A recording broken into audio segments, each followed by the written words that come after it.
तो आज मैं आपको एक अनोखी रहस्यमय कहानी सुनाऊंगा। अगर आप चैनल पर नए हैं तो अभी सब्सक्राइब कर ले तथा कहानी पूरा देखे। अंत में एक अनोखा रहस्य छुपा है। धन्यवाद। तो सुनिए।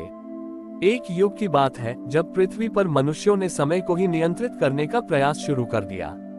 वे इतने चतुर हो गए थे कि उन्होंने एक ऐसा अद्भुत यंत्र बना लिया जिसे वे काल स्तंभ कहते थे। इस स्तंभ के प्रभाव से वे अपने लिए समय की गति को धीमा कर सकते थे ताकि उन्हें अधिक जीवन मिल सके, जबकि अपने शत्रुओं और विरोधियों के लिए वे समय को तेज कर सकते थे। इस कर्म के पीछे एक शक्तिशाली और अति महत्वाकांक्षी राजा वज्रदंत का हाथ था। वज्रदंत चाहता था कि वह अनंत काल तक शासन करे और उसके विरोधी जल्दी बूढ़े होकर मर जाएं। जल्द ही पृथ्वी पर असंतुलन छा गया। प्रकृति का नियम टूट गया।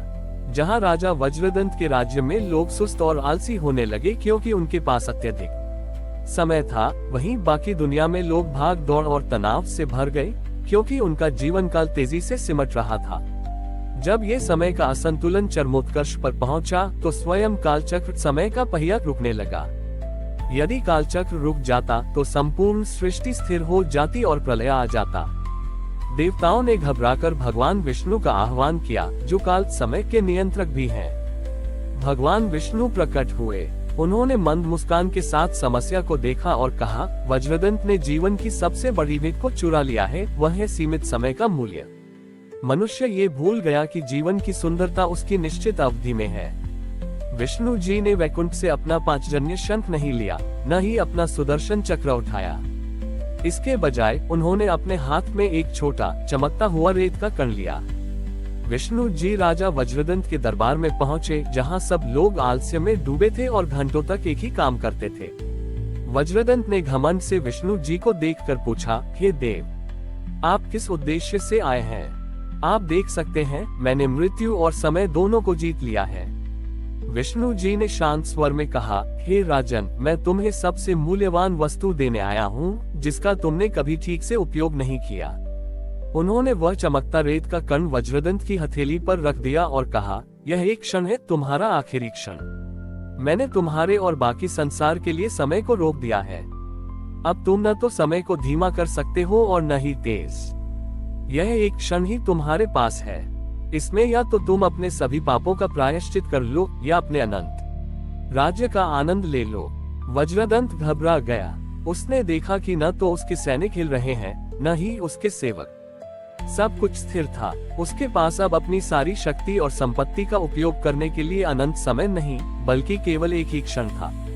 अचानक उसे एहसास हुआ कि जिस सीमित समय को वह चुराने की कोशिश कर रहा था, उसी में कर्म करने का वास्तविक मूल्य छिपा था।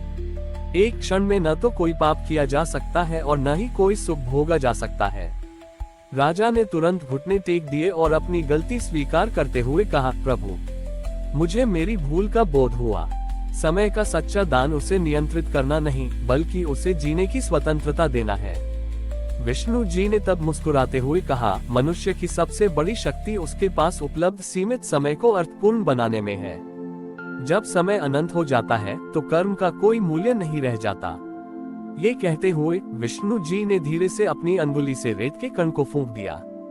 जैसे ही वह कण हवा में मिला, कालचक्र फिर से अपनी पूरी गति से घूमना शुरू हो गया। वज्रदंत का काल स्तंभ टूट गया। राजा ने अपने बाकी जीवन को जन सेवा में समर्पित कर दिया, ये समझते हुए कि जीवन की हर घड़ी एक अनमोल उपहार है जिसे व्यर्थ नहीं गंवाना चाहिए। भगवान विष्णु ने सिखाया कि समय सबसे बड़ा शिक्षक है। जीवन की हर सीमा, चाहे वह आयु की हो या क्षण की, कर्मों को सार्थक और मूल्यवान बनाती है।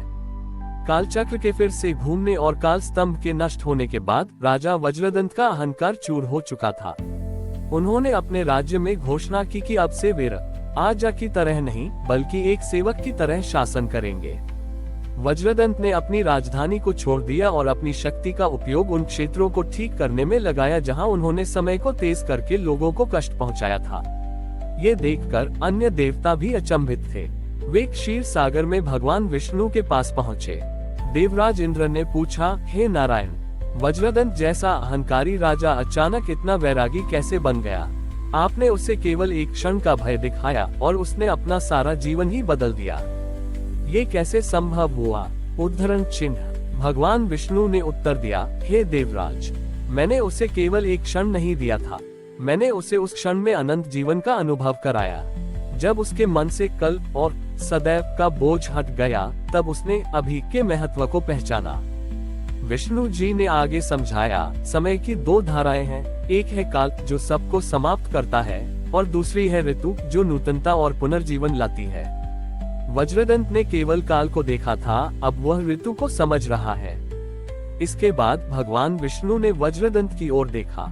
वज्रदंत अब एक साधारण किसान के वेश में था और उन सूखी नदियों को पुनर्जीवित कर रहा था जो समय के असंतुलन से सूख गई थी। विष्णु जी ने अपने योगबल से वज्रदंत को एक और अंतिम दृष्टि प्रदान की। वज्रदंत ने महसूस किया कि प्रत्येक प्राणी और प्रत्येक पौधा कैसे अपने सीमित समय का उपयोग करके सृष्टि के संतुलन में योगदान दे रहा है। तारांकन एक नन्हा पौधा तेजी से बड़ा हो रहा था ताकि वह कुछ ही वर्षों में बीज पैदा करके अपना वंश और जीवन का सार सौंप सके। तारांकन एक वृद्ध पक्षी अपने जीवन के अंतिम दिनों में भी अपने बच्चों को स्वतंत्रता का मूल्य सिखा रहा था। तारांकन एक नदी बिना थके बह रही थी ताकि वह सागर से मिलने से पहले अधिक से अधिक भूमि को जीवन दे सके। वज्रदंत को अब समझ आया कि जीने का सही तरीका समय को रोकना नहीं, बल्कि प्रकृति के चक्र के साथ तालमेल बिठाना है।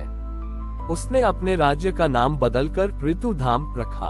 वहाँ के लोगों ने अब समय को संचय करने के बजाय उसे सेवा, कला और प्रेम में निवेश करना सीख लिया। उन्होंने समझा कि जब वे अपना हर कार्य प्रेम और ध्यान से करते हैं, तो काल स्वयं उनके लिए ठहर जाता है और वे एक ही पल में अनंत संतोष का अनुभव कर लेते हैं। इस प्रकार वज्रदंत, जो पहले काल को चुराने वाला था, अंत में समय के सबसे बड़े दाता, सदुपयोग करने वाला बन गया। भगवान विष्णु ने सिखाया कि सच्ची उपलब्धि समय को नियंत्रित करने में नहीं, बल्कि अपने सीमित जीवन को प्रेम और अर्थ से भरकर समय को दान करने में है, ताकि वह दूसरों के जीवन को समृद्ध कर सके। हमारी और भी आध्यात्मिक एवं अनोखी कहानियां देखने के लिए हमारे चैनल पर जाएं तथा धार्मिक एवं पौराणिक अनोखी कहानियां हमारे चैनल पर है। कृपया जाके देखें तथा हमारे चैनल को सब्सक्राइब करके रखें और वीडियो लाइक जरूर करें। धन्यवाद।